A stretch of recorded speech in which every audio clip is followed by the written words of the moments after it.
Chicos, Te has asustado. quedamos en shock. Chicos, tenemos algo muy importante lo que tenemos que hablar en este video.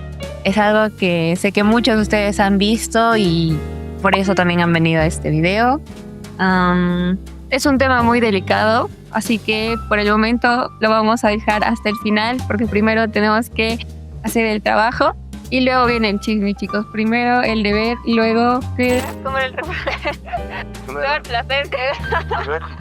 No recuerdo. Sí, el día de hoy vamos a hablar sobre un tema muy interesante que es el asesinato de Seth Rich. Pero antes recuerden que este es nuestro segundo episodio de Fuera de Frame. Así que quédense hasta el final porque vamos a hablar de lo que ustedes han estado viendo y también vamos a hablar un poco sobre el asesinato de Seth Rich. Bueno, primero pongámonos en contexto, si no van a pensar que estamos hablando de una serie de Netflix o de Disney Plus. El personaje del que vamos a hablar es Seth Rich. ¿Quién es Seth Rich? Pues es una persona que fue asesinada en circunstancias en las que lamentablemente no se pudo saber quién fue o quién es el culpable, tal vez intelectual o simplemente fue un asalto, no se sabe qué es lo que pasó. Pero ¿quién era Seth Rich? Seth Rich era un trabajador, se le puede decir así, de un partido político, del Partido Político Democrático de Estados Unidos. Esta persona tenía información valiosa que le podía interesar a muchas personas, tal vez a los otros partidos políticos, al mismo gobierno de Estados Unidos y así.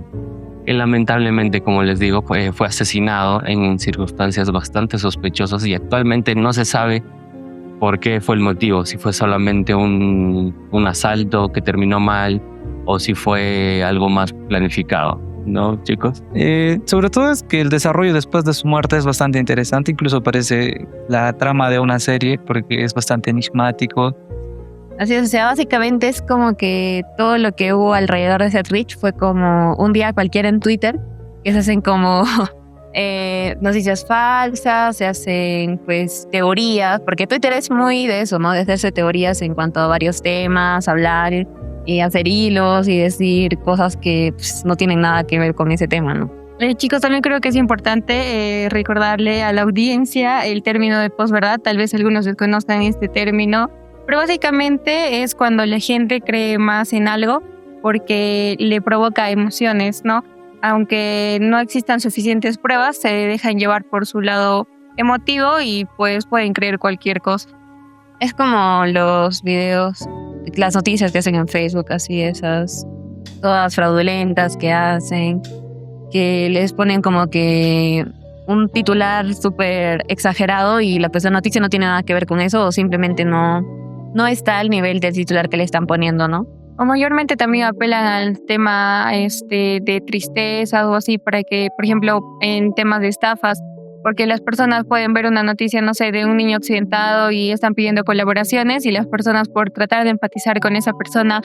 Ya, pero ahora sí, volviendo al tema central, la muerte de Seth Rich. Después de su muerte se empiezan a sacar varias teorías, ya que él era, como mencionó Santiago, él era un administrador bastante influyente, sobre todo en el Partido Político Democrático. Entonces, en base a esto, empiezan a salir bastantes posverdades.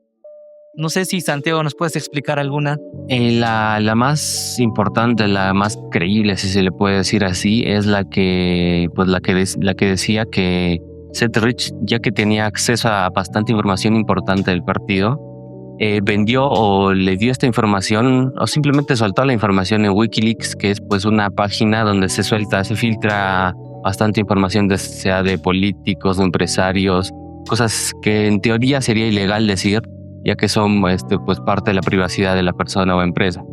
Y esa es la parte importante, ¿no? Que fue el Partido Democrático quien decidió pues eliminarlo para que deje de dar información a Wikileaks y libere tal vez casos de corrupción y así. Esa es la principal conspiración o teoría, si le puede llamar. Claro, y eso es una muestra exacta de lo que le estábamos diciendo con la posverdad, que no todo lo que sale en las redes sociales es verdad.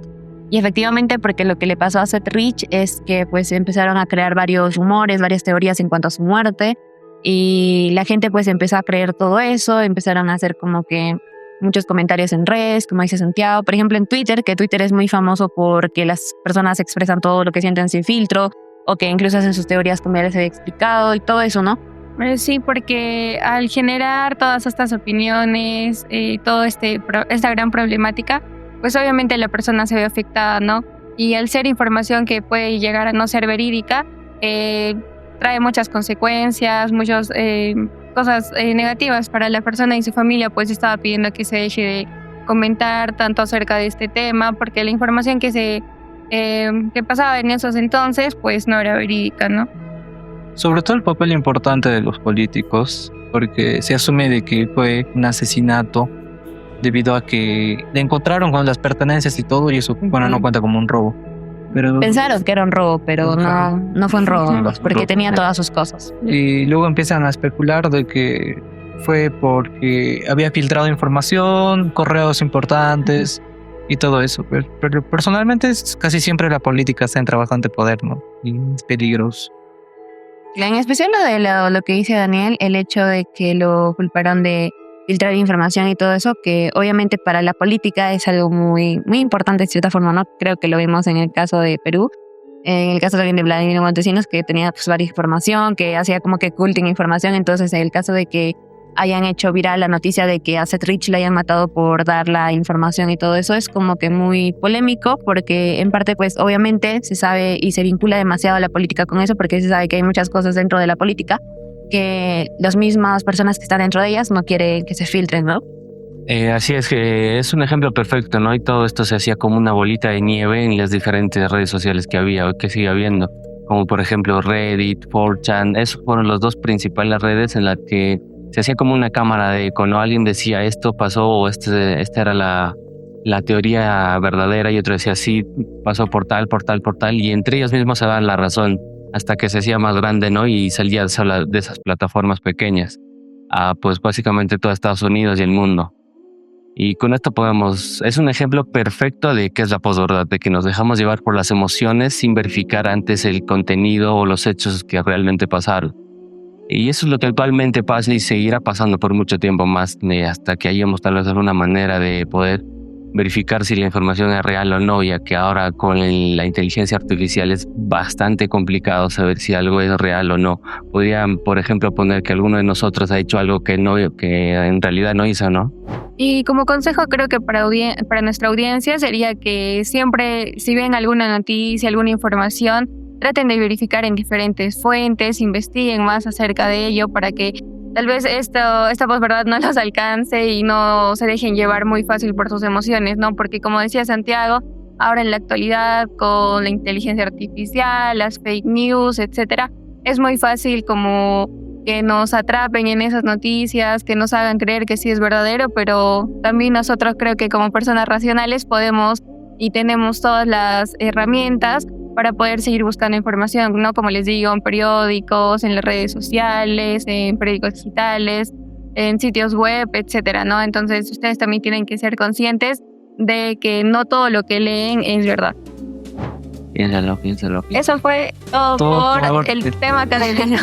Pero ahora sí, vamos a hablar por lo que ustedes vinieron, que es el tema... ¡Ay, el chisme! Chisme. Bueno, ¿alguien tiene algo que decir aquí sobre el chisme? Yo creo que nadie. Bueno, chicos, tenemos que decir que ese chisme, el que ustedes vieron ahí en los cartelitos, que en edición lo van a poner acá la imagen, es completamente mentira. Los hemos engañado.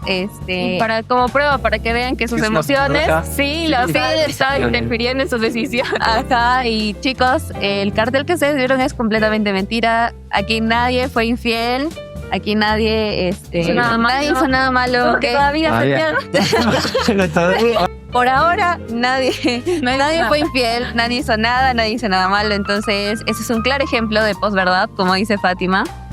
Sobre todo que estén pendientes porque semanalmente vamos a estar subiendo un video. Ajá. Así que suscríbanse, no sean como Santiago, que no se suscribió al canal. Creerlo se pasó. No se suscribió al canal ya, pero no sean así, chicos.